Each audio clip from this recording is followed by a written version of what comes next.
¿Ya? A ver si se ve. De repente se me olvida que ando con esta cosa, voy a pedir que me ponga algo así como de solapa.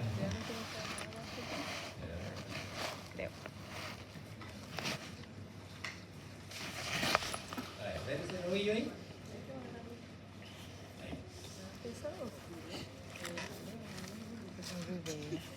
O sea, es como...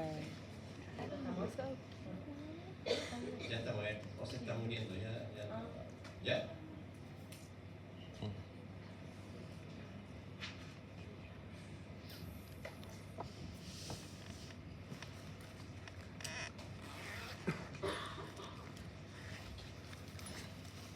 Un torito. Bueno, voy a poner la presentación. Este es un caso carbúnculo que no se me acuerdo, ocurrió en Ratel, la zona de Ratel en enero o en diciembre, ya no lo tengo claro, se me olvidó la fecha exacta, pero un caso de carbúnculo bacteriano. Se lo muestro porque igual vamos a ver algunas otras fotos, ¿no es cierto?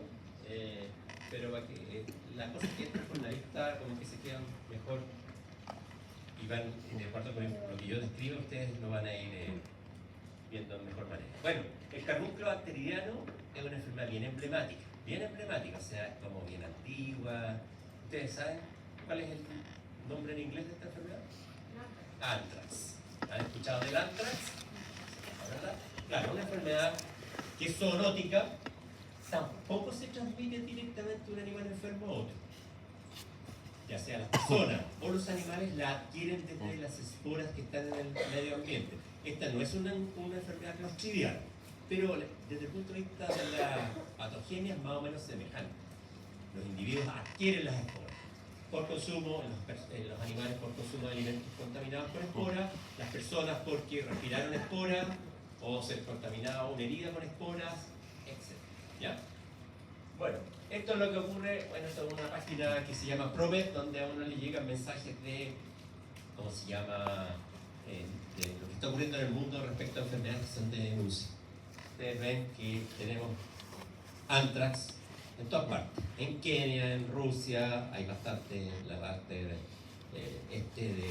continente de Rusia, Zimbabue, Estados Unidos, Bulgaria, aquí hay otra cosa, Etiopía, Zimbabue, bastante anchas a nivel mundial, en Chile también, pero menos. Afortunadamente, el anthrax es una enfermedad que está asociada a ciertos espacios geográficos, donde se acumulan y las esporas se mantienen durante mucho tiempo, en praderas, en lugares que vamos a comentar, que se denominan, o los denominan como campos malditos. Los campos malditos siempre se mueren animales allí de anthrax. ¿Por qué? Porque siempre hay esporas. Y lo que hay que evitar es que las esporas se diseminen. La historia natural de la enfermedad es bien interesante, se presenta mucho en animales silvestres, en África, en la sabana africana. Ustedes han visto las películas de National Geographic, donde los ñus migran, ¿no es cierto? Muchos rumiantes migran para allá, para acá. ¿Qué ocurre con muchos de ellos cuando se encuentran o se consumen esporas? Se mueren. ¿Ya? ¿Y qué ocurre con los animales muertos? Llegan los buitres, las llenan, destruyen el cadáver, diseminan más esporas. Vienen las lluvias, en las temporadas lluviosas, esto ocurre en África, puede ocurrir en Argentina, como allá bastante ancha. Vienen las lluvias, se producen inundaciones, después las inundaciones en la temporada seca bajan, arrastran las esporas hacia los cuerpos de agua. ¿Y qué ocurre en los cuerpos de agua? Que los bordes de los cuerpos de agua siempre hay pastito más verde, ¿no es cierto? Bueno, ahí van los animales a comer y se infectan de nuevo, se enferman de nuevo, se mueren, y así continúa el ciclo, y la espora se va manteniendo en el medio ambiente. Además que la espora es súper resistente, muy resistente a condiciones medioambientales secas, de secación, de temperaturas. Puede resistir 80, 90, 100 grados de temperatura en ebullición. Entonces es una enfermedad muy antigua. Posteriormente las sociedades agrícolas, el ser humano domesticó los animales, empezó a criar los animales y la enfermedad se mantuvo entonces en los animales domésticos. En Egipto, en la Mesopotamia, es una enfermedad que se conocía desde esas épocas. Hay menciones bíblicas como las plagas de Egipto. Una de esas plagas muy probablemente fue con alta mortalidad animal, animales vomitando sangre, cuentan la historia, o personas muriendo. pueden haber sido también epidemias de Carbunclobacteria. Después en la Edad Media también, la Edad Media, deben recordar, no sé, no se acuerdan de la Edad Media, pero se moría mucha gente de muchas cosas, de peste, de carbunclo, había muchas plagas y de repente podían haber este tipo de epidemias, mataban muchísima gente. No habían antibióticos, por supuesto. ¿Saben cuándo se empezaron o cuándo aparecieron los antibióticos? ¿Alguien sabe o no? Más o menos, sí, al ojo. En el siglo pasado, a mediados de la década del 40, 50, por ahí empezó a haber mucho antibiótico, pero antes no había antibióticos. ¿Ya? Para la Primera Guerra Mundial no había antibióticos, en la Segunda ya habían penicilinas y algunas sulfas, pero muy poco, de manera que las enfermedades bacterianas eran difíciles de tratar. Esta es la sabana africana, como les mencionaba, los animales pastorean, tienen su alimento, puede o no puede estar contaminado con, ¿cómo se llama? Con esporas, las, ¿cómo se llama? Las tribus o nuestros antecesores ya empezaron a criar sus animales, a tenerlos más cerca y también tenían contacto con la enfermedad porque tenían contacto con los animales. El ser humano se contagia, se contamina porque se contacta con animales que han tenido, sufren la enfermedad o han muerto de la enfermedad, o con sus productos, básicamente cueros y ese tipo de cosas. Una pandemia en el siglo XIX en Europa, con mortalidades muy grandes de ganado, entre 20 y 30%, se diseminó hasta Rusia. ¿Cómo se diseminó? Porque antes el ejército napoleónico invadió Rusia, ¿no es verdad? No llegó, pero casi el invierno casi les mató a todos, pero iban con todos los animales. Iban con las vacas, los caballos, iban avanzando así, y por supuesto, si había brotas de carbunclo, se enfermaban muchos individuos, en este caso animales, pero también personas que podían estar en contacto con ellos. Como la Koch, ¿saben quién es Koch? Roberto Koch, no es un tenista, es un microbiólogo alemán que enunció sus postulados, ustedes los deben haber escuchado en alguna parte. ¿Qué es lo que dice? Que una enfermedad bacteriana, en este caso transmisible, producida por un patógeno, yo puedo aislar el patógeno, ¿ya? Puedo producir, si lo inoculo, la misma enfermedad y después puedo recuperar el patógeno de ese individuo que está desarrollando. Son los tres postulados. Y por otro lado, Louis Pasteur, que era, ¿qué es lo que era Louis Pasteur? No era nada, no era microbiólogo, bueno, microbiólogo no sé, pero era un químico que se dedicaba a la producción de cerveza, o sea, veía todo lo de las levaduras y todo lo que era producción de cerveza, pero me empezó a interesar la microbiología y desarrolló una vacuna, Pasteur, de carbunclo bacteriano, hizo un ensayo. Pasteur como que le tenían mal a los de la asociación o la Academia de Ciencias de París, por ejemplo, le decía este gallo como que no era como medio, lo encontraban como chanta, pero él hizo un experimento, tomó 60 ovejas, 30 las vacunó contra el carbunclo bacteriano y después de un mes a todas las 60 las inoculó con el bacilo antracis. ¿Y saben cuáles se murieron? Las que no estaban vacunadas. Igual hizo un poco trampa, porque si uno hace eso, no es tan matemática la biología de que las vacunadas, las 30 vacunadas se salvaron y las 30 no vacunadas se murieron. No sé si habrá hecho trampa, pero claro, ahí se hizo famoso, en Pouilly-le-Fort, un pueblo cerca de Francia. Carbunclo, como les decía yo, es una enfermedad que se conoce desde mucho tiempo. Este es un librito que yo tengo por ahí, que no sé a dónde me apareció, de Julio Besnard, el carbunclo. Lecciones a los estudiantes o a los alumnos del Instituto Agrícola, que fue uno de los primeros institutos que hubo en Chile, que empezaron a enseñar de agricultura, de enfermedades, de animales, etc. Lo trajeron en la época, fíjense que es de 1891, uno lee esto y describe la enfermedad tal como es hoy día. Julio Besnard era un francés que en la época de Domeico, de muchos científicos, yo diría, europeos, fueron traídos a Chile para mejorar la ciencia. Bueno, eso es como para darles un barniz histórico de lo interesante de repente que es poder echarle una mirada histórica. ¿Qué bacteria produce esta enfermedad? Bacillus anthracis. ¿Ya? Es una bacteria gram positiva, que aquí está subrayada, aerobio. Se desarrolla en ambientes con oxígeno. que los clostridios. Los clostridios se desarrollaron en ambientes sin oxígeno. Esporulado, tiene aquí un asterisco porque es muy importante que sea esporulado, porque es así, a través de esa estructura de resistencia medioambiental donde se mantiene en el medio ambiente, en la tierra, en pastizales, etc. Es una bacteria bien definida de borde, un bacilo bastante característico.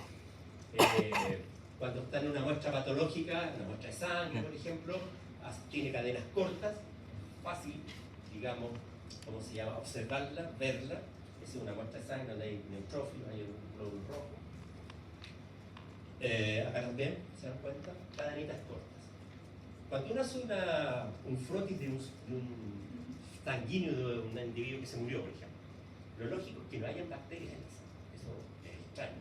En el carbón posible que se ha producido una septicemia, o sea, hubo un paso de bacterias a la sangre y multiplicación de bacterias en la sangre. Y uno va a encontrar, seguro, bacterias en la sangre, lo que no es normal. Cualquier individuo que se murió de una clostridiosis no va a pasar eso, porque la toxina es la que mató al individuo. La bacteria se está multiplicando en el intestino, o en el músculo, o en el hígado, un poco de necrosis. Pero en el carbúnculo no, hay una septicemia. En los clostridiosis no hay septicemia, hay una toxemia. ¿Ya? ¿Saben? Captan las diferencias, ¿verdad? La septicemia es cuando el patógeno pasa a torrente sanguíneo y se multiplica en torrente sanguíneo en diversos órganos. La toxemia es cuando el tóxico pasa y se distribuye y produce la lesión. Esta bacteria tiene una cápsula, tiene una cápsula polipeptídica, que no es muy inmunogénica y que lo protege de la fagocitosis. Por lo tanto, puede sobrevivir dentro de los fagocitos. Esa cápsula codificada por un plasmidio, ¿ya? Mientras mayor copias de ese plasmidio tenga una cepa, en general la cápsula es más gruesa, y si la cápsula es más gruesa es más resistente a la fagocitosis, ¿cierto? Es más virulento, resiste mucho más tiempo dentro de un fagocito que uno que tenga una cápsula delgadita. Ahora, en forma natural, muchas veces hay cepas que no tienen cápsula, ¿ya? Hay una cepa que se llama Stern, que no tiene cápsula y que se ocupa como vacuna.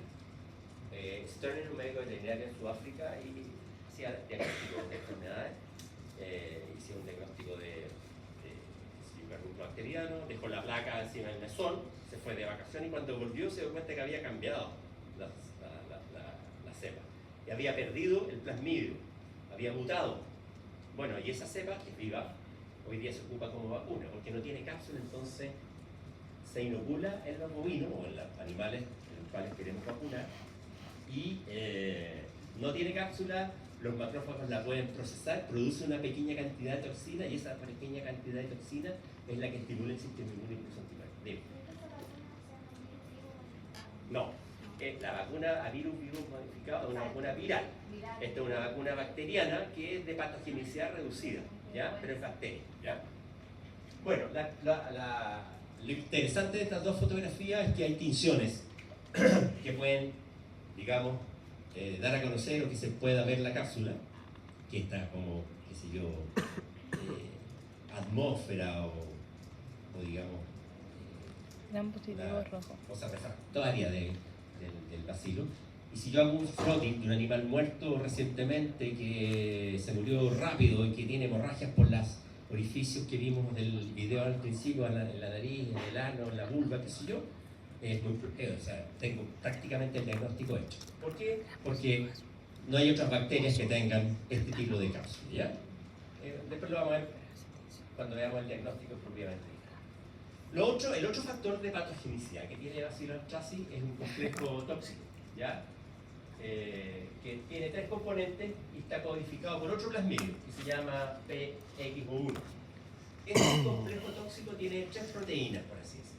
Uno que se llama factor antígeno protectivo, que es una proteína que estimula el sistema inmune y por eso es factor antígeno protectivo, y que activa algunos receptores, esto lo vamos a ver en un dibujo, que se fijan a otros factores de este factor tóxico y permiten el ingreso a la célula. El otro factor tóxico se denomina factor edema. ¿Y qué es lo que va a decir? Va a producir una alteración de la homeostasis del agua a nivel celular y se van a producir edemas. Por esto es una enfermedad en que los animales se manifiestan con lesiones o con edemas bastante pronunciadas. Las personas también. Y el otro es un factor letal, una proteína que produce citotoxicidad hacia los macrófagos, células dendríticas, etc. Entonces, este complejo tóxico es producido por Bacillus anthracis. Tanto aquellos que tienen cápsula como aquellos que no tienen cápsula. Los que tienen cápsula resisten mucho más dentro de los macrófagos y son muchísimo más patológicos. Los que no tienen cápsula alcanzan a producir esto, estimulan la inmunidad y después los macrófagos los procesan y los ven. Bueno, acá está este dibujito, miren. A ver, parece que aquí tengo. Este proteína que se llama antígeno protectivo, en general se une a receptores celulares. Este antígeno protectivo cambia, se siente, qué sé yo, y después los otros dos factores, que es el factor edema y el factor letal, que están circulando por la circulación sanguínea, por ejemplo, se van a unir, o sea, perdón, el factor antígeno protectivo se genera una estructura así como este meloncito a nivel de la membrana de las células de los individuos, de los animales. ¿Ya? El resto de los factores se une a este meloncito y por endocitosis ingresa a la célula, en este endocito. Y lo que ocurre después es que a través de un poro del endocito, el factor letal y el factor edema ingresan a la célula y producen los efectos: destrucción celular, edema, etc. Entonces, ustedes se dan cuenta de que si el antígeno protectivo no se une a la célula, es imposible que entren los otros dos factores y no se produce la enfermedad, o no se produce el efecto patológico. Por lo tanto, lo que hace la vacuna en general, el anticuerpo en contra del antígeno protectivo, es neutralizar a nivel fuera de la célula este antígeno protectivo. Lo neutraliza, lo inhibe. El antígeno protectivo no se puede unir a la célula y por lo tanto no se pueden entrar a la célula otros dos factores y no se produce la enfermedad. Y eso es lo que la vacuna hace. La vacuna estimula anticuerpos, los anticuerpos inhiben la unión del antígeno protectivo a la célula y todo otro proceso de ingreso a la célula no se da. ¿Les queda claro eso, no? ¿Cómo funciona en definitiva esta protección? Bueno, la característica que tiene también Bacillus anthracis es tener una espora muy resistente a la temperatura. ¿Ya? Dice que puede estar 100 años en el medio ambiente y por eso este tema de los campos malditos, donde las esporas persisten mucho tiempo, donde mueren animales y vuelve a, entre comillas, poblarse ese terreno de esporas. Y es resistente a la desecación, a los productos químicos. Mi jefe, cuando yo empecé a la universidad, trabajaba en el SAC, el diagnóstico laboratorio del SAC, que está en la calle Guado, y ellos tenían un lazo, después vamos a ver una foto interesante, un lazo de cuero que había sido tejido a partir de un animal que había muerto carbono, todavía tenía esporas. Entonces cuando necesitaban revivir Bacillus anthracis, tomaban un poquito del raspado del lazo, lo cultivaban y otra vez tenían allí el Bacillus anthracis, por lo tanto muy resistente. Estas esporas que están acá en un froti, donde se pueden ver esas esporas dentro de esas cositas más claritas, ¿cierto? Dentro de los vasitos, son muy dependientes de los ecosistemas del agua. Aquí vemos, por ejemplo, un rebaño que está a la orilla de una riachuelo. Cuando hay esporas por acá, ¿no es cierto? Animales que eventualmente han muerto, se han mantenido esas esporas. El animal no, si se come un esporo muy probable no le pase nada, pero si tiene una concentración de esporas va a consumir una gran cantidad. ¿Qué es lo que ocurre? Aquí llueve, ¿no es verdad? Llueve, ¿sí? Las aguas van siempre a la parte más baja, arrastran las esporas y las concentran cerca de los cursos de agua. Y los cursos de agua, los animales no van a tomar agua, pero sí también consumen el pasto que está alrededor. Yo fui a Argentina la semana pasada y en Argentina hay carbón, la pampa húmeda, y uno ve que llueve bastante. En la época de invierno se forman muchas lagunas que se van achicando para el verano, se van produciendo, se va evaporando el agua, se va filtrando. Y claro, van concentrando, como van arrastrando las esporas, las van concentrando hacia ciertos puntos. Hay varios estudios a partir de eso y por supuesto son hotspots donde los animales pueden consumir gran cantidad de esta agua. Las enfermedades de distribución mundial en todas partes hay, en todos los países, como lo vimos al principio, como países, África, Rusia, Estados Unidos, en fin, Europa. Ahora, hace poco vi una noticia, un mensaje en España había habido, en Italia también. Es esporádica, pero es endémica. Ya saben la diferencia, ¿no? ¿Verdad? ¿Sí? Generalmente se da más en climas templados, más hacia el Ecuador que hacia los polos, que son húmedos o cálidos, donde llueve bastante. Es una enfermedad propia de los mamíferos y más específicamente de los rumiantes. Los rumiantes son muy sensibles a las toxinas, al complejo tóxico de ácido tóxico. Se describe en los libros un orden de susceptibilidad y se dice que las ovejas son mucho más susceptibles, parece que se mueren más rápido. Después vienen los bovinos, después los caprinos. Después, en otro nivel estarían los equinos y los cerdos, que durarían un poquito más días, y también carnívoros como el perro y el gato. ¿Cómo se infecta el perro y el gato? Cuando come carne de un animal muerto. Y eso se puede dar, que la gente le da, o tienen acceso al cadáver.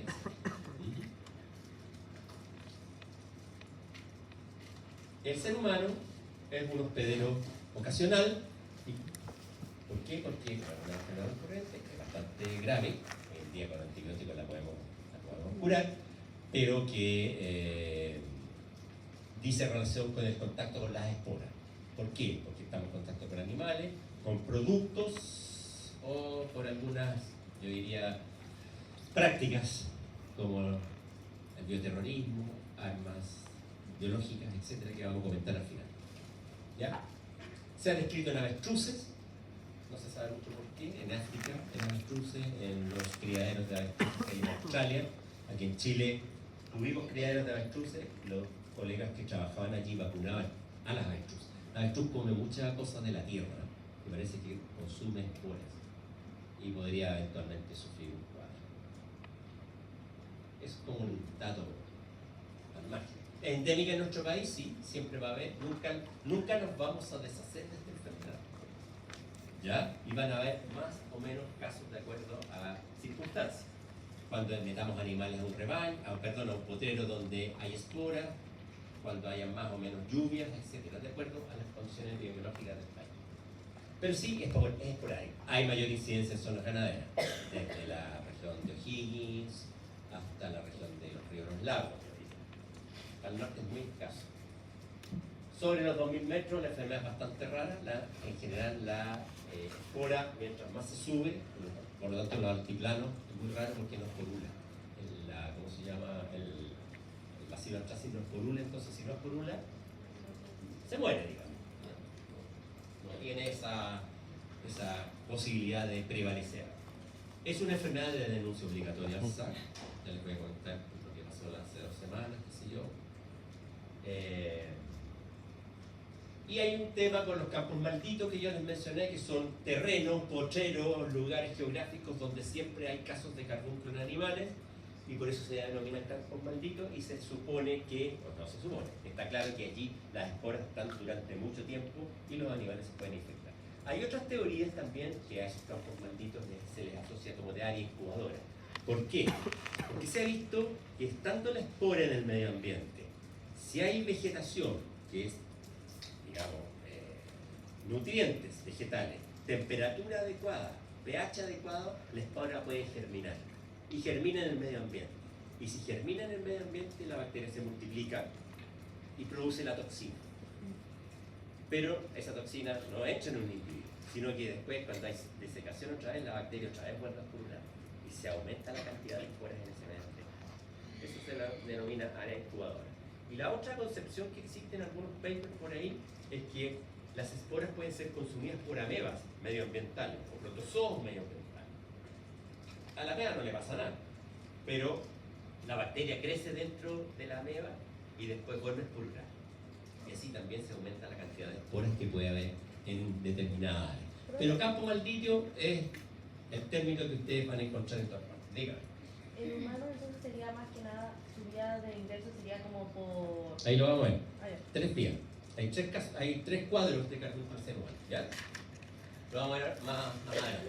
Bueno, hay un tema interesante también. Las aves, los jotes, llaman los buitres, y animales carroñeros diseminan esporas con despojo y deposiciones de aquellos animales muertos de carroña en África y acá en donde se muere un animal, al ratito llega un pájaro, un cote, hondo, cerca de la cordillera de Argentina, los caranchos, a comerse los animales. Yo recuerdo hace unos años atrás, no tiene nada que ver con Carruco, pero me llamó la atención. Fuimos con dos colegas, Cati Uñac y Toto Redondo, a mostrar unos pingüinos en Punta Arenas, en el Cenotway, con un trabajo que teníamos que hacer. Tuvimos como 2 semanas ahí mostrando pingüinos. Bueno, y el doctor Frey nos había pedido que si encontráramos un pingüino muerto, hiciéramos una necropsia, tomáramos el intestino para ver qué parásitos los traíamos para acá.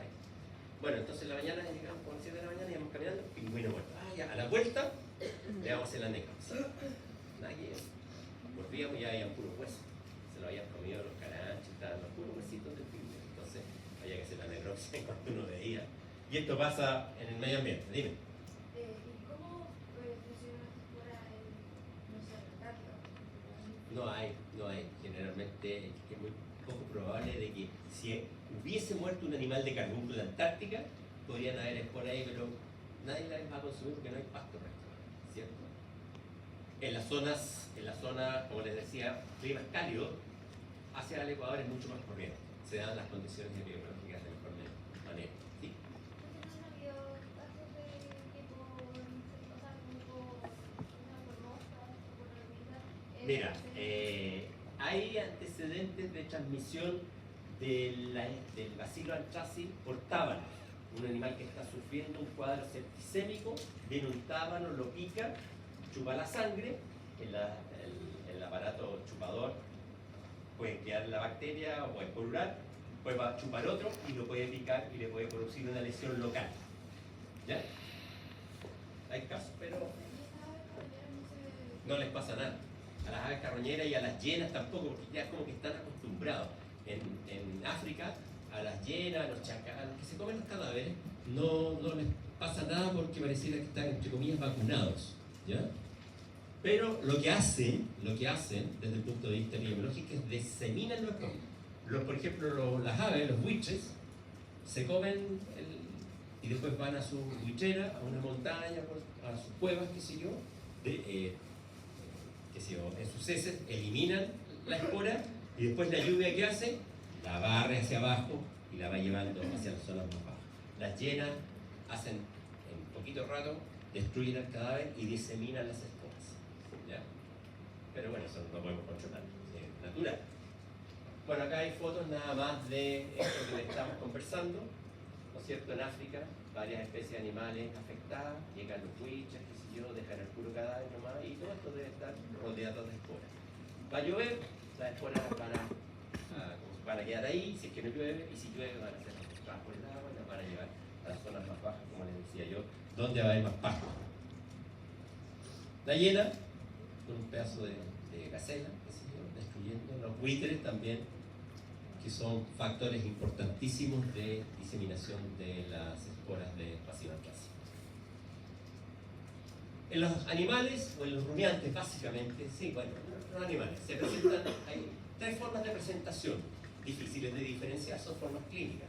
Una que es sobreaguda, súper rápido, se mueren en 24 horas, antes de un día están muertos. Se infectan y, qué sé yo, al otro día en la mañana ya están muertos, como ese novillo que está ahí, como ese torero. En el caballo, dura un poquito más el caballo y es aguda, dura 3-4 días. En los cerdos, o en los perros, es subaguda y puede durar, qué sé yo, un periodo de una semana, por ejemplo, con lesiones a nivel del cuello, como vamos a ver. Pero lo que más nos preocupa a nosotros siempre son los rumiantes, porque son muchos más, son rebaños grandes y pueden haber una cantidad de mortalidad importante.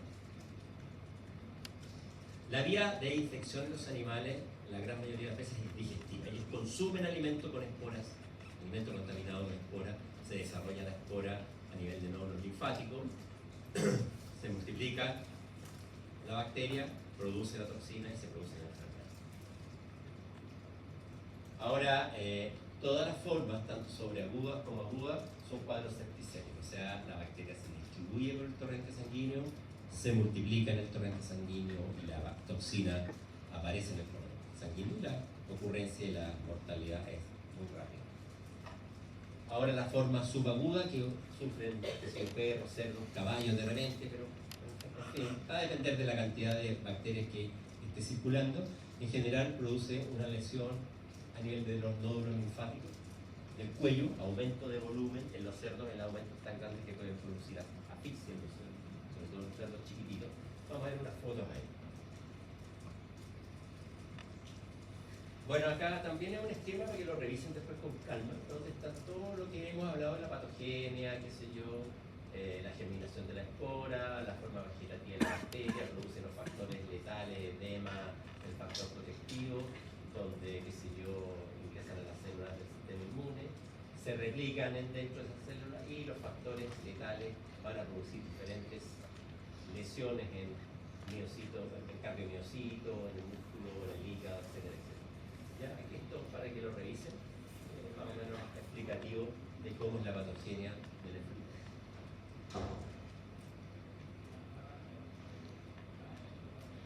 La patología, el animal muerto. En general, el cadáver se descompone bastante rápido. Y ahí que hay una, ¿cómo se llama? Un efecto debido a que, como Bacillus anthracis es muy ávido de oxígeno, necesita el oxígeno, y se multiplica muchísimo en la sangre, rápidamente todos los tejidos disminuyen su tensión de oxígeno en un cadáver, rápido, en horas. ¿Y eso qué es lo que favorece? La multiplicación de los clostridios que están en el intestino, que son normales. Entonces, multiplican los clostridios producen gas, los animales se hinchan, se descomponen muy rápido. ¿Ya? Vamos a observar exudados sanguinolentos en alturas naturales, lo vieron en el animal que vimos el video, ¿no? Sangre con la nariz, el hocico, el ano, en este caso. También la sangre ha perdido su facultad de coagulación. Está oscura, se denomina alquitranada como alquitrán. ¿Por qué? Porque tiene poco oxígeno. ¿Ya? Se describe también como una patología o una característica patológica del carbunco, sobre todo en los rumiantes, el aumento de volumen del vaso. ¿Ya? Y también que el parénquima del vaso está friable, con poca consistencia, blanducho. Incluso describen como si fuera una mermelada de moras. ¿Ya? Sí. Vamos a ver una cosa que les voy a mencionar. Yo estoy mencionando muchas características patológicas que no deberíamos ver, porque no debería uno hacer, si sospecho de carbunco bacteriano, hago un diagnóstico que lo vamos a ver cómo lo vamos a enfocar, no debería ser una necropsia, porque si hago una necropsia voy a dejar la escoba con la diseminación de escoba. Voy a hacer el mismo efecto que hace un relleno, un animal con relleno, se va a diseminar la sangre, etcétera, en el terreno, y va a haber mucha más escoba. Lo que se hace generalmente es disponer el cadáver de formas que yo les voy a mencionar. Hay hemorragias en muchos órganos, petequia, en el subcutáneo, en las mucosas y las serosas también. El intestino o el aparato gastrointestinal también presenta hemorragia. En los nódulos linfáticos, los tejidos linfóides asociados, vamos a encontrar mucha hemorragia. Lo otro característico es el edema subcutáneo, el animal a nivel del cuello, del pecho, vamos a encontrar un edema bastante consistente también en el tracto digestivo y los ganglios. Esas son las características que genera el factor edema, por supuesto. Eventualmente hay hematuria. ¿Qué es lo que es hematuria a diferencia de hemoglobinuria? Exactamente. Hay eritrocitos en la orina.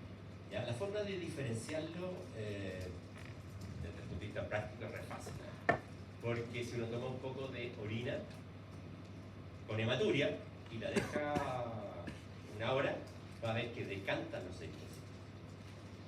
Se van hacia abajo. La hematuria además no es translúcida, uno la mira a través del sol y los eritrocitos no dejan pasar la luz. En cambio la hemoglobina está diluida y dejan ustedes una orina con hematuria, perdón, hemoglobinuria, y no va a decantar nada, siempre va a estar del mismo color. Bueno, animales muertos de carbunclo, vamos a ver varias fotos, clásicos, hinchados, muy grandes.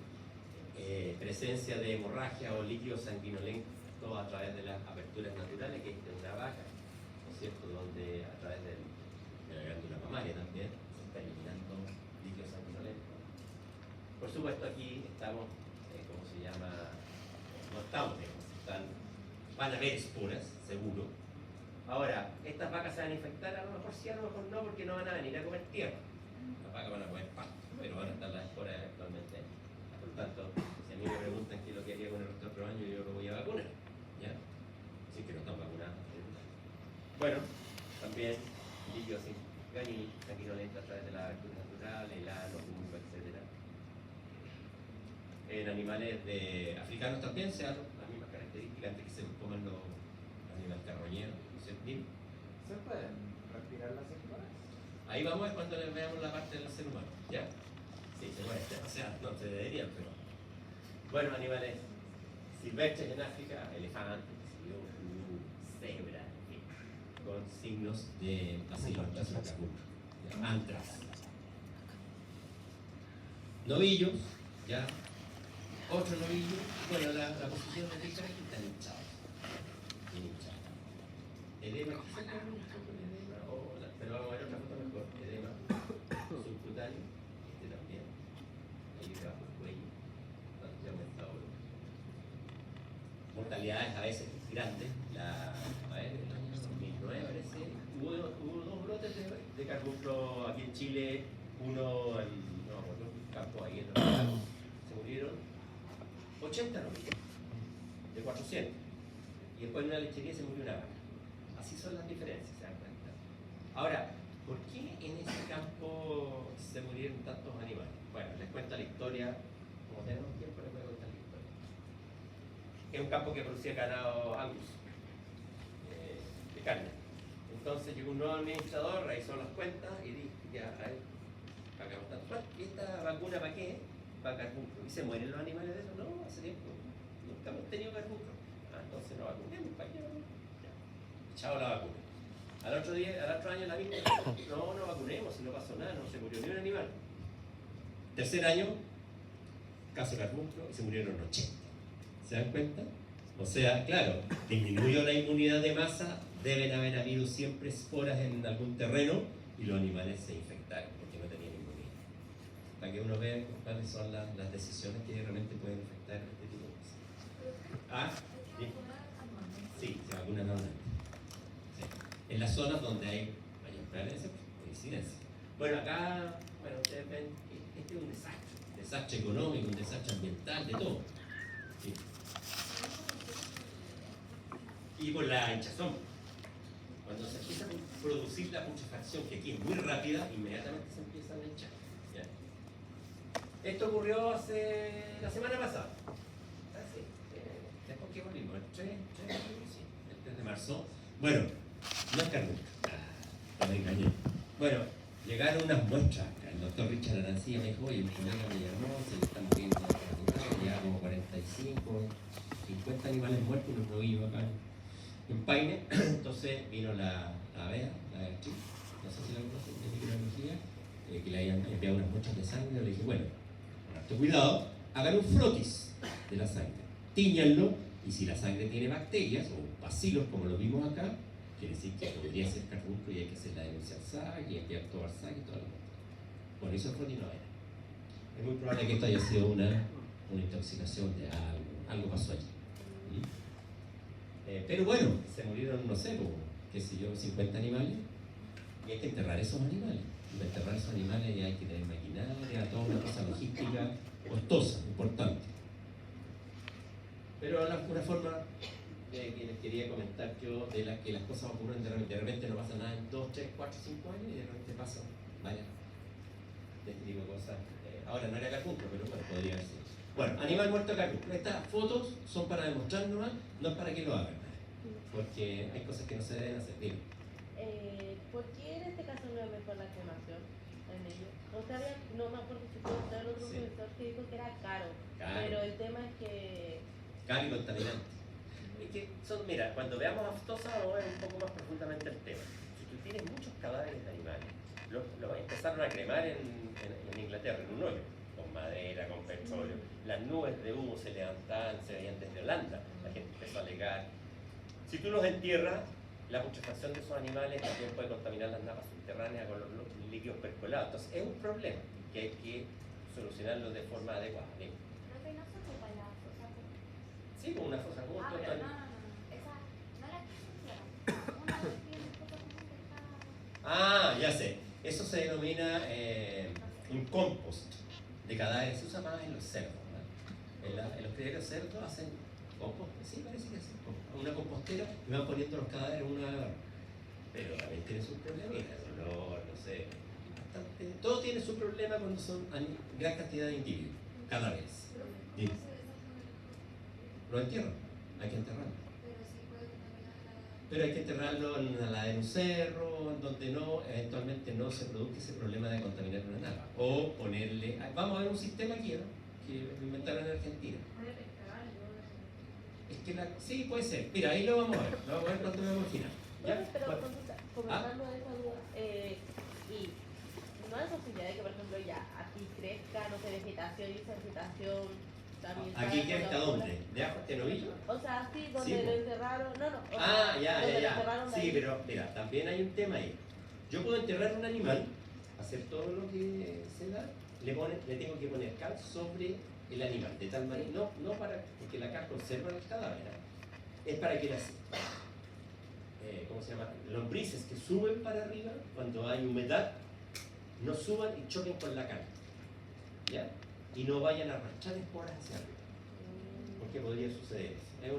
También es un tema que hay que considerar. Bueno, novillo muerto.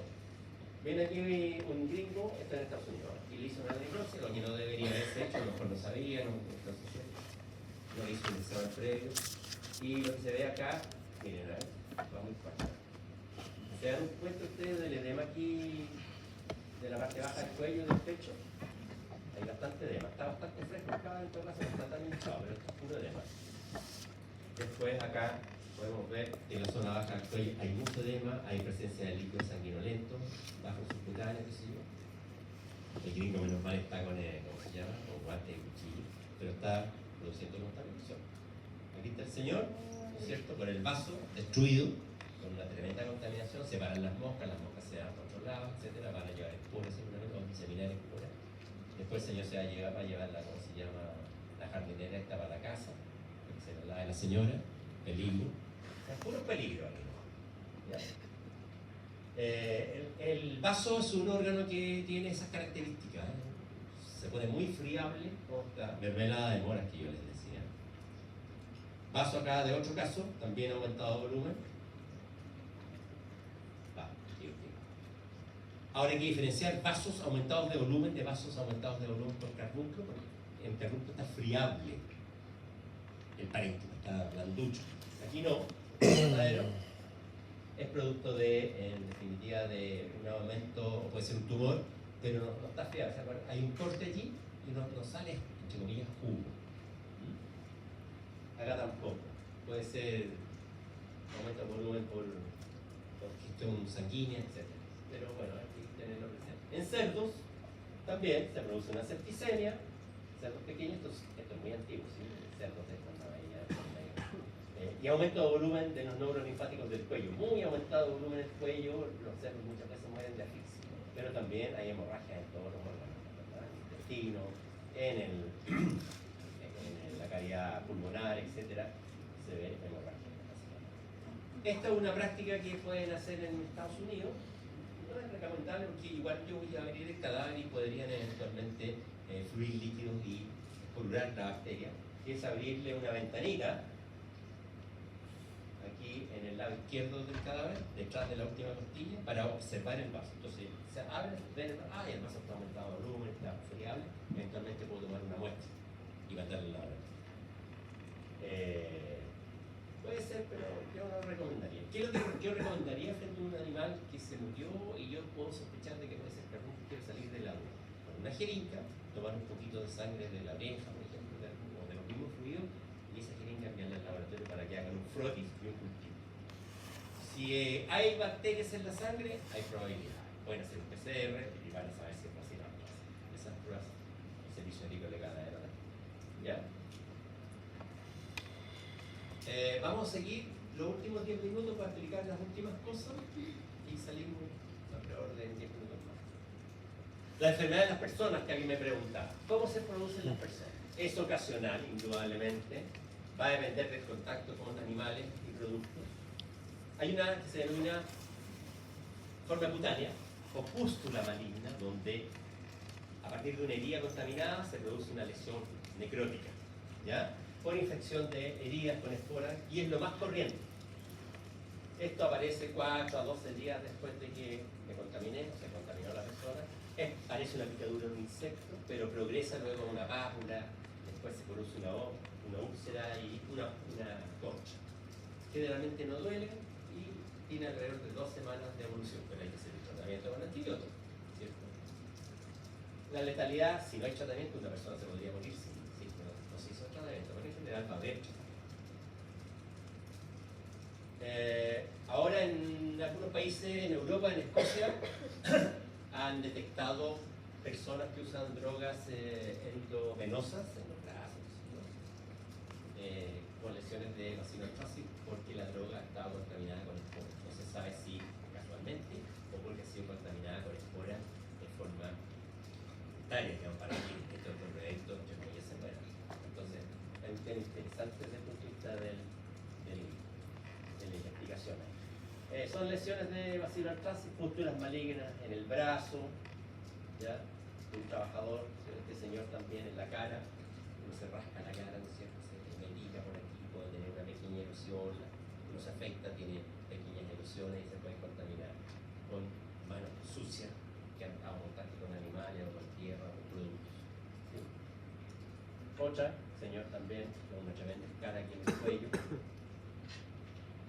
Este otro, esto en zona de la Araucanía de la década de los 60. Este señor seguramente un trabajador agrícola, le salió una pequeña cosita, no le dio pelota, a los 3 días la tenía más grande, la mujer le dijo, anda al hospital, no quiso, porfiado, y después tenía el brazo de esa manera. ¿Cuál es la gran característica acá de esta lesión? El edema. ¿Se dan cuenta? Súper edematizado todo el brazo. Y la otra característica es que llega hasta ahí nomás. ¿Y por qué llega hasta ahí? Porque todos, bueno, tenemos un cambio linfático axilar que nos protege de la diseminación de la infección. Este señor igual después se salvó, o sea, le pusieron antibióticos, penicilinas, muy sensible a la penicilina, y mejoró, pero puede llegar a esos niveles. ¿Ya? La señora también con una lesión en el ojo, son corrientes las lesiones en el ojo. ¿A quién no le pique el ojo de repente? Y se hace así, ¿no es cierto? Bueno, con la mano limpia no hay problema, pero la mano sucia. Y lo otro característico, ¿no es verdad? El edema, miren el edema de la cara. Este es un colega en Valdivia que hizo una necropsia a un caballo, a ver, pasando ya, pero le quedó la, ¿cómo se llama? La lesión, tuvo una úlcera maligna. Como a los 3 días llegó el caballo muerto, hicieron necropsia. Sospechó la boca, hizo con guantes, manga corta, así, tenía una pequeña lesioncita acá, salpicó sangre a esa vez. Y a los 3 días tenía una lesión. Él sabía más o menos lo que fue al médico, le dieron antibióticos y se pasó. Dime. ¿Cómo nuestra bioseguridad al hacer esto? ¿Cómo debemos ir? ¿Como completamente? No le buscamos tanto color. Hay que tener cuidado, manga larga, guantes. Lo que sí no deberíamos hacer la necropsis, sospechamos. Claro. Hagamos el diagnóstico como les mencioné yo, preferentemente, ¿cierto? Pero claro, hay que tener cuidado, o sea, no hacer una necropsia a mano pelada, digamos, hay que tener guantes, ropa necesaria, pero tampoco. Mascarilla, indudablemente, sí. Un niño, esto en Tailandia, entonces las regiones del oriente hay bastante carbón, ¿ya? También. ¿Vieron esta película, no? El poder del perro, la roca, hace como 6, 7, 8. ¿No? ¿No la vieron? Bueno, no les voy a contar la película. Bueno, aquí hay anchas, ¿ya? ¿Alguien la vio? ¿Tú la viste? Ya.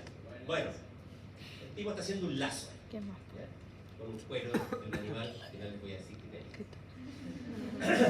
Bueno, la enfermedad en el ser humano también puede ser digestiva. ¿Cuándo? Cuando come carne de un animal que murió de carne. Puede suceder, claro. En campo, muchas veces en los países más pobres, se muere un animal y lo tratan de consumir. Y puede ocurrir. ¿Es raro? Sí, es raro, pero puede ocurrir. Tiene una forma orofaringea con lesiones a nivel de la faringe. Y también intestinal con una gastroenteritis hemorrágica. La letalidad es un poquito media también, es más que con la cultura maligna. Y hay un señor también en Tailandia, la característica es que el señor se fija que tiene un edema acá, también en el cuello, y lesiones a nivel de la palabra.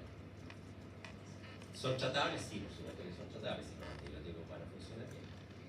Y la otra, que es la más grave de todas, es el cuadro inhalatorio, por inhalación de esporas.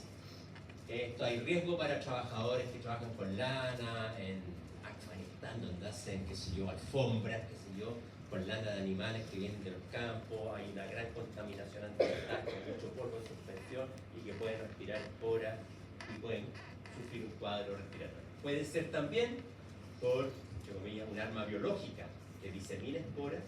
Ocurrió en Estados Unidos después del 11 de septiembre del 2001, y hubo varios casos donde a las personas les llegaron sobres con esporas a través del correo. La llegada de la espora al alvéolo pulmonar, ahí los macrófagos la fagocitan, van a los ganglios mediastínicos y ahí se empieza a producir la germinación de la bacteria y la diseminación de la toxina. Hay dos fases aquí, bueno, son cosas médicas un poco, pero al principio hay como un síndrome gripal, con un malestar, pero después se agrava, sin duda, y muchas veces la persona, si no hay un tratamiento adecuado, pero igual a veces con tratamiento se puede morir, sufre meningitis también. Hay casos de terrorismo. Fíjense ustedes, también han habido casos de cuadros respiratorios en artesanos en cuero en en Londres, hace unos años atrás. Un señor africano que vivía en Londres, una persona que no sé si está ilegal, no tengo idea, pero llega al hospital con un cuadro respiratorio, hace todos los análisis y dice, puede ser carbúnculo, ya, ok. Van a la casa, al departamento, y el tipo tenía cueros de cabra guardados en el closet y hacía tambores, estos como bongó, artesanales. Y tú sabes cómo diablos llegar esos cueros de cabra de África a Inglaterra. En Estados Unidos han habido también algunos casos de personas que están en un club como de tocadores de tambor, como de batucada, y van a los parques a tocar tambores que han sido preparados por cueros de animales muertos de carbón. ¿Ya? Interesantes esas cosas, o sea, cómo pueden ocurrir. Bueno, acá está cómo se produce la enfermedad en las personas, ¿cierto? Aquí inhalar las esporas, que pueden estar en el... Pero es interesante, en Bélgica es un país que también produce, alfombras. Hicieron un estudio en una fábrica de alfombras en que le tomaron muestras de sangre para detectar anticuerpos contra la toxina a todos los que trabajaban con la alfombra, con la lana, llegaba la lana, la cargaban, la lavaban, hacían todo y hacían las cosas. Y todos los otros de la fábrica, que eran las secretarias, el contador, los que no se metían con la lana. Y los que tenían, ¿cómo se llama? Los que tenían trabajo directo con el producto animal, la lana, tenían anticuerpos. O sea, que habían tenido contacto en alguna oportunidad con la bacteria. ¿Ya? Tenían una inmunidad activa desarrollada. Bueno, esta versión, unos casos de Estados Unidos. Ustedes se dan cuenta que esta radiografía de esta persona tiene el mediastino, están todos los linfáticos y todo, súper aumentado volumen. ¿Ya? El TAC, la tomografía, los nódulos linfáticos mediastinales tremendamente aumentados, gigantesco. Digamos que hay mucho edema, está muy inflamado, la bacteria se está multiplicando, está diseminando la toxina.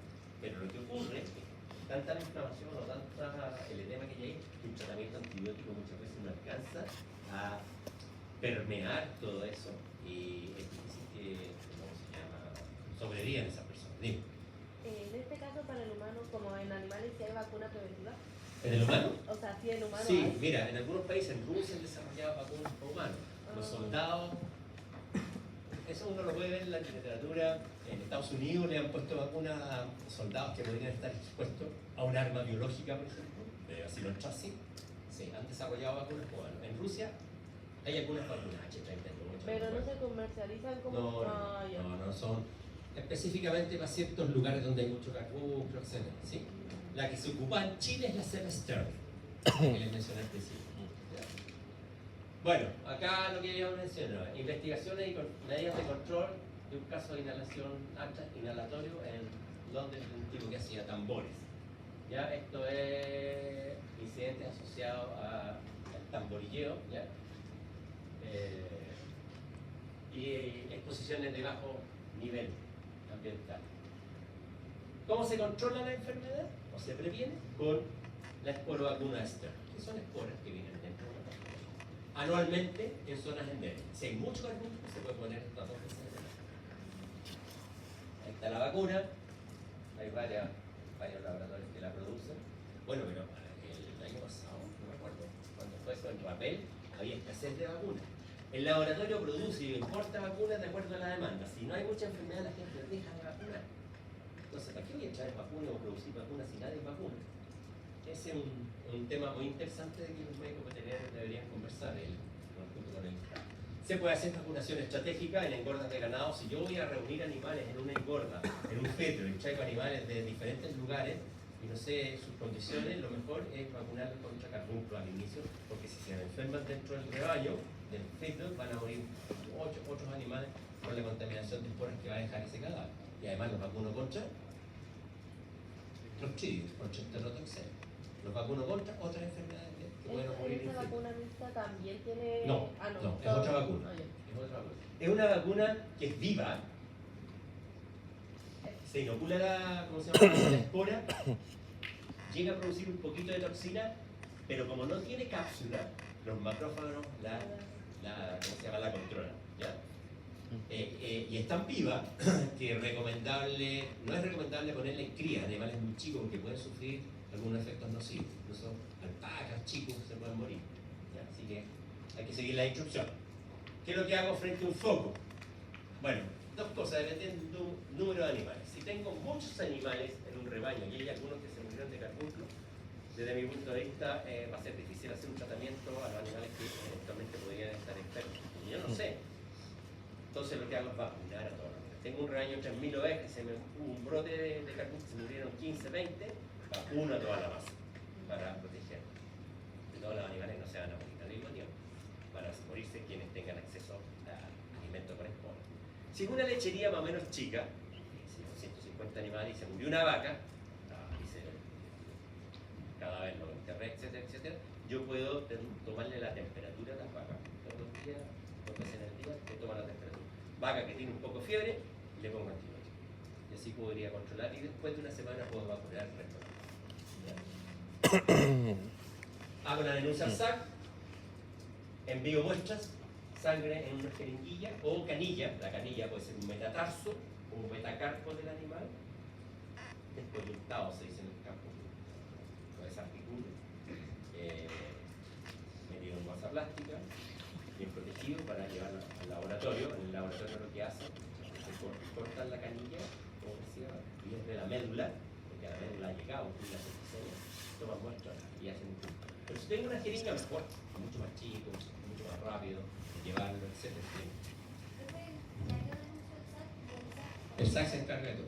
Pero como que va a fiscalizar. Sí, el SAC va a llegar al predio, lo que va a hacer el SAC va a cerrar el predio, no va a permitir que entre nadie ni salga nadie, mientras no se haga el diagnóstico y no se tomen medidas. El SAC va a dirigir toda y seguramente cuando hay muchos animales también avisan, bueno, yo vi el protocolo, el informe, digamos, de seguridad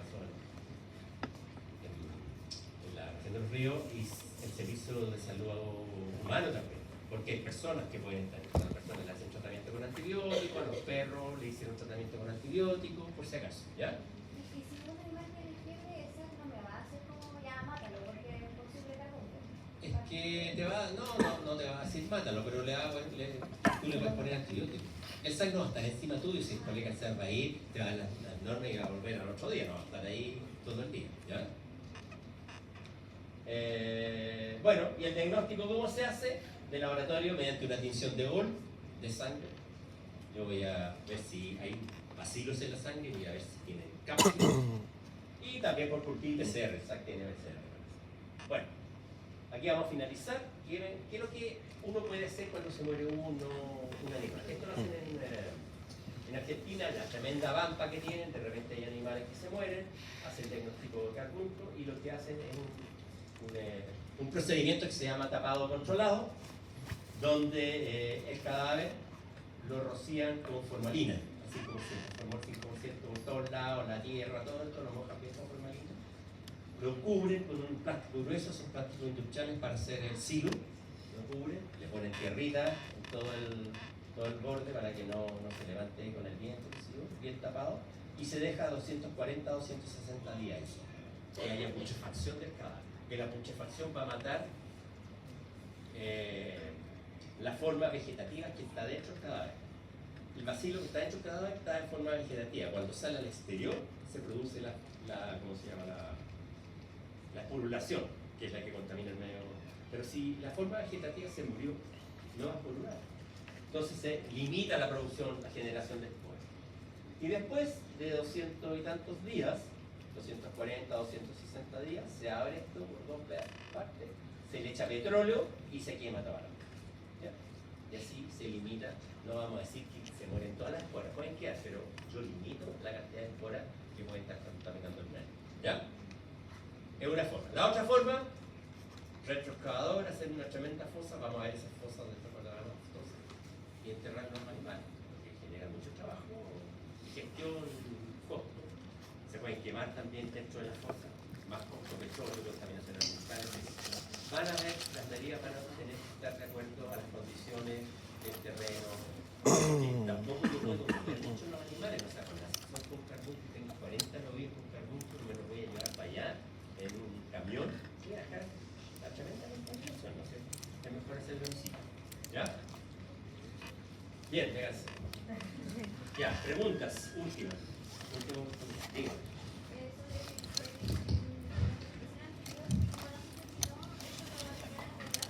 ¿Cuál presentación anterior? Sí, lo tengo yo aquí en la mañana.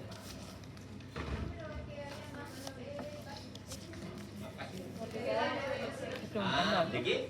¿Cómo estáis diciendo?